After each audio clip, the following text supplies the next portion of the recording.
The fog lay thick over Silent Hill, a shroud of mist that clung to the crumbling facades of the town like a damp, suffocating veil. Emily's heart pounded with every step she took, each footfall swallowed by the silence that stretched endlessly around her. The letter she had received, scrawled in her brother's familiar handwriting, had drawn her here like a moth to a flame. "I'm waiting for you," it read, the words echoing in her mind as she navigated the twisted, nightmarish landscape. She could feel the weight of her guilt pressing down on her, a constant companion since the accident that had torn her family apart. As she ventured deeper into the heart of the town, the boundaries of reality began to blur. Shadows danced along the edges of her vision, taking form as grotesque creatures that lurched and writhed, their bodies twisted by the darkness that seemed to emanate from her own heart.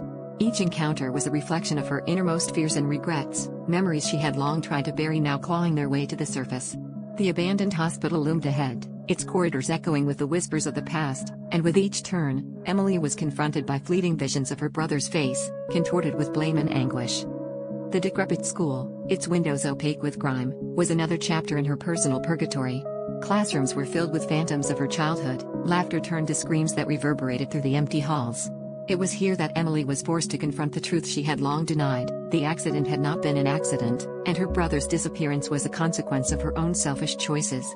The walls closed in around her, the oppressive weight of Silent Hill's judgment threatening to crush her beneath its merciless gaze. As she stumbled back onto the fog-laden streets, Emily could feel the thin thread of her sanity fraying. The town seemed to pulse with a life of its own, the boundaries between her guilt-ridden mind and the haunting reality of Silent Hill dissolving into one. She ran, desperate to escape the grasp of her own nightmares, her brother's distant cries echoing in her ears. Yet as the fog thickened, swallowing her whole, Emily could not discern whether the light in the distance was her salvation or merely the final descent into the depths of her own despair.